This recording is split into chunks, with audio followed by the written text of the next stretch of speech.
Al-faidatul ula, tanda ni pelajar. Faedah yang pertama, wa min dunihima jannatan. Darjat yang kedua, dua syurga juga dapat. Timbul soalan, kaifa in qasamat hadhil jinanul arba'u, bagaimana kita nak bahagikan empat jenis syurga ni kepada orang yang beriman ni? Macam mana? Semalam kita dah bincang tentang waliman khafa maqama rabbih jannatan. Ayat ini wa min dunihima jannatan. Mana orang ni takut pada Allah tapi darjat dia rendah sikit.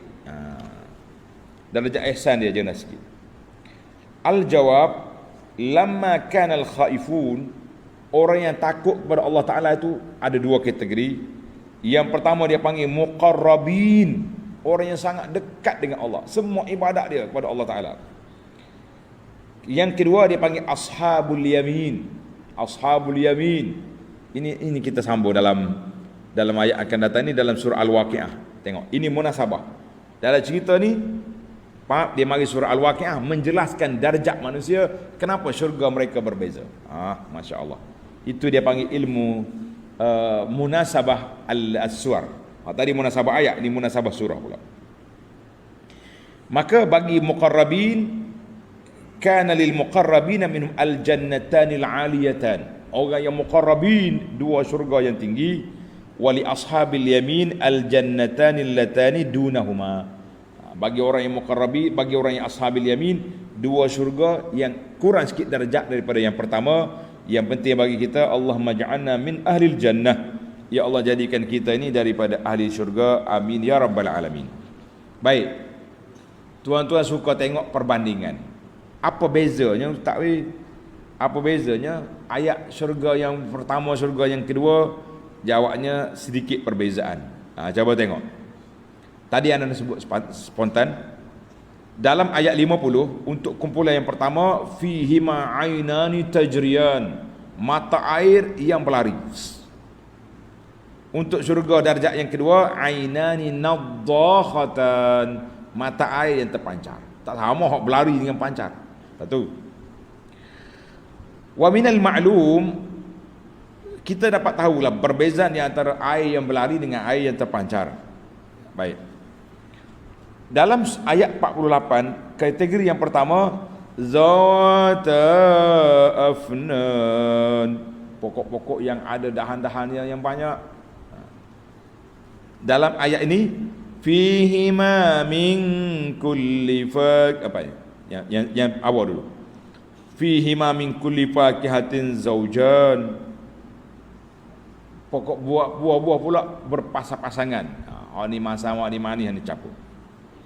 Dalam kumpulan yang kedua dia tak sebut. Dia kata fihima fakihatun wa nakhlu wa rumman. Ada buah, ada buah-buahan, ada tamar, ada delima. Beza tu. Ayat 54, kumpulan pertama, muttaqiina ala furushin batainuha min istabrakin wa janal jannataini dan. Mari ayat yang kedua ni kata muttaqian ala rafrafin khudrin wa abqadiyyin hisan. Jadi beza di antara dua kategori itu. Ayat kumpulan yang pertama, faifihin naqasiratut tarfi. Ayat yang kedua, hurum maqsuratun fil khiyam. Tidak detail. Pertama tu detail, sifat bidadari dia. Kita kata masya-Allah. Kumpulan yang pertama, hal jazaa'ul ihsan illal ihsan. Sesungguhnya balasan orang baik itu kebaikan yang diberikan. Banyak sekali kebaikan yang Allah Ta'ala anugerahkan. Itu walam yakul dzalika fil ukhrayaini. Hak yang kedua dia tak sebut hal jazaul ihsan. Jadi itulah di antara contoh-contoh. Kalau tuan-tuan nak ambil mana bezanya syurga yang pertama yang kedua, itu contoh yang sedikit. Kita boleh bongkar lagi lah kalau nak lagi. Cukuplah, yang penting bagi kita nak pergi syurga. Darjat pertama, darjat yang kedua, Allahumma ja'alna min ahliha, ya Allah jadikan kita ini daripada ahli syurga, amin ya rabbal alamin. Kita berpindah kepada faedah yang kedua. Faedah yang kedua, fihima fakihatun wa nakhlun wa rumman. Dalam syurga tu ada buah-buahan, ada tamar, dan ada delima. Yahtaju bihi, ada ulama guna ayat ini mengeluarkan buah kurma dan buah delima daripada nama buah-buahan. Tak. Dia kata dia nama khas. Kita kata makan buah, mari kita makan buah fakihah, orang tak angkat buah kurma. Tak. Kurma lain. Kalau kata nak makan buah, dia mari pisang, anggur, apa lagi buah-buah lain, dia tak bawa mari buah kurma. Ini sebahagian ulama mengatakan begitu, li'anna syai'a la yu'tafu ala nafsihi. Itu bahasa Arab kata. Kerana satu benda tu orang ta'ataf, tidak disandar ke dia sendiri. Jadi dia fakihah, lepas tu mari pula nakhlun wa rumman. Lain. Sebagaimana Imam Syafi'i istinbat daripada ayat Al-Baqarah 98, man kana aduwan lillahi wa malaikatihi wa rusulihi wa Jibril wa Mikail. Malaikat sebut dah, Jibril dan Mikail. Dia tak masuk. Oh tu malaikat secara umum, yang ni khas. Wallahu alam. Itu perbahasa para ulama, kita korek nyari biar kita nampak. Kemudian adakah buah-buah lain lebih afdal daripada kurma? Sebab dalam ayat ni Tuhan tu sebut kurma dulu. Fihima fakihatun wa nakhlun wa rumman. Buah-buahan, lepas tu bagi tamar. Dia kata anna taqdim laisa laziman lil fadli. Sebut dulu tu bukan maknanya yang terbaik, tidak. Falam yadullat taqdim fiha, tidak menunjukkan dalam ayat ini taqdim itu menunjukkan kebaikan. Macam ayat lain tu, ayat surah lain dia kata walahmi tairin.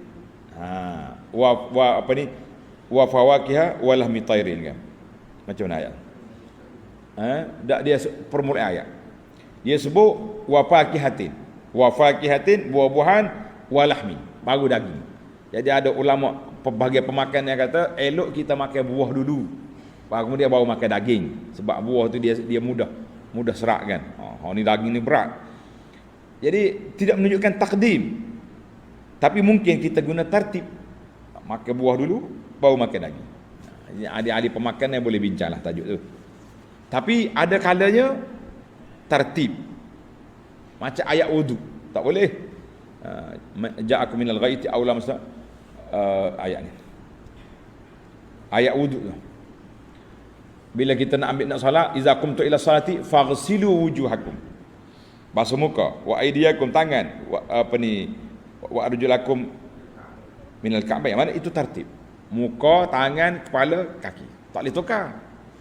Ada ayat menunjukkan tertib, ada ayat menunjukkan afdaliyah. Cuma ulama tafsir kata di si ayat ni khas tentang buah-buahan ni la yadullu ala tafdil. Tidak. Makan hak mana pun hak sedap. Wallahu alam. Jangan main. Dia orang ni dia cari semua gini. Kita kalau kita korek sikit-sikit pun letih dah kita penat. Kita berpindah kepada faedah yang ketiga.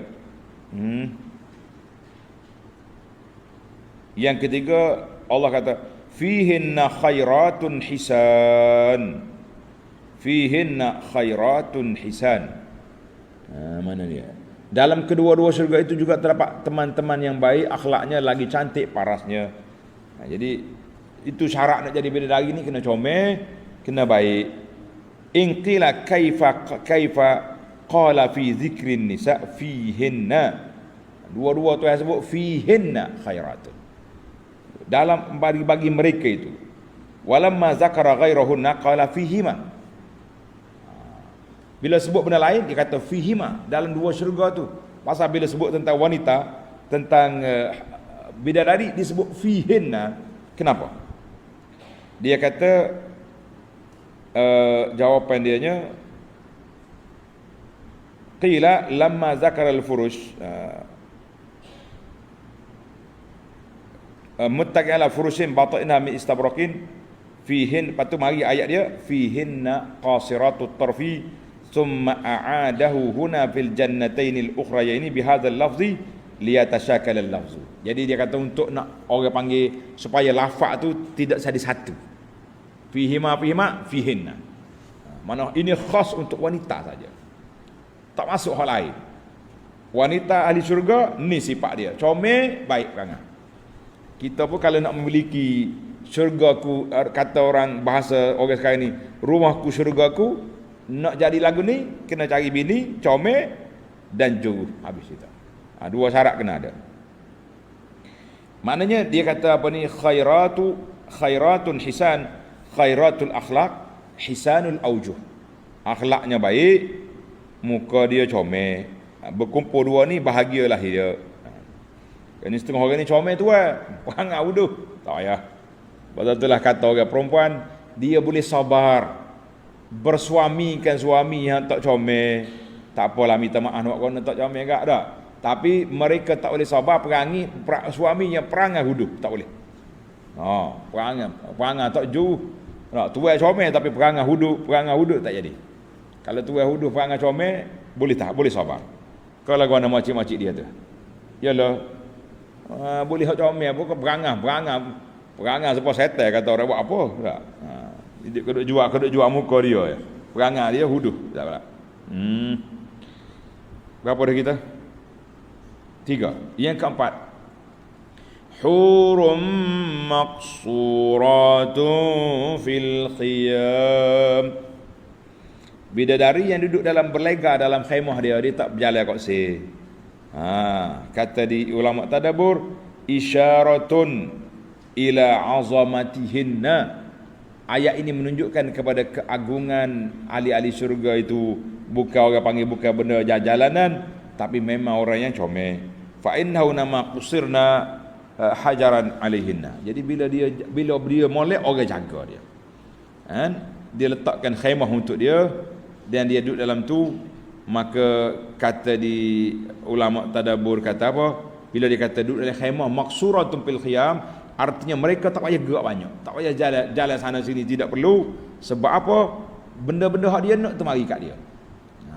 Jadi dia nak makan, buah apa buah. Dia nak minum, siapa minuman. Dia kita kata tak payah bercakap. Kita ni nak buat rumah besar-besar, apa tu sakit lutut pula. Nak pergi minum air dapur apa benar. Akhir kali dalam bilik tidur penuh dengan makanan.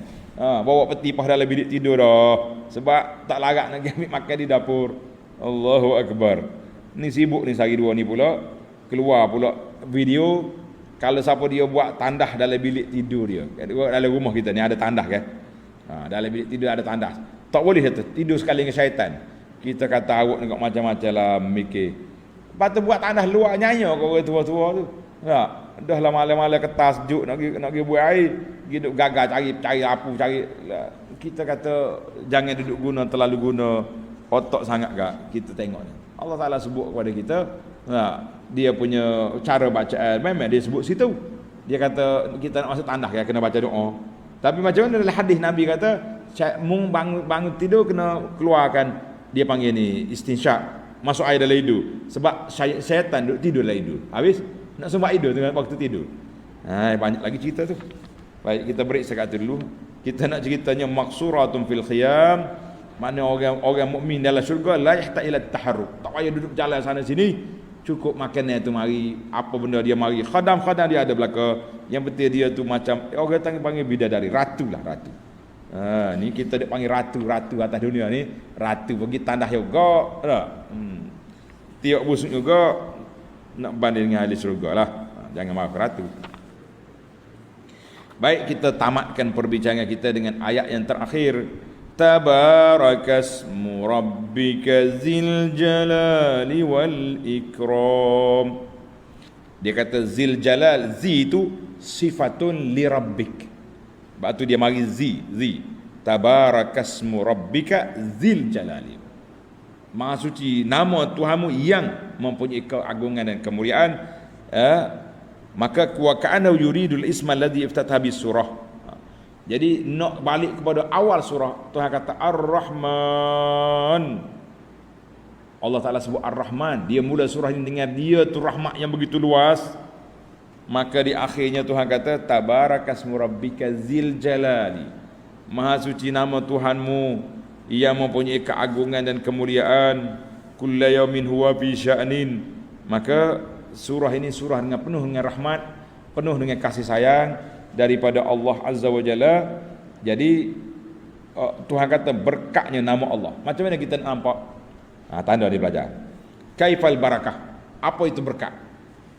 Kita ni orang Melayu ni kalau sebut berkat cakap nak cium tangan ustaz.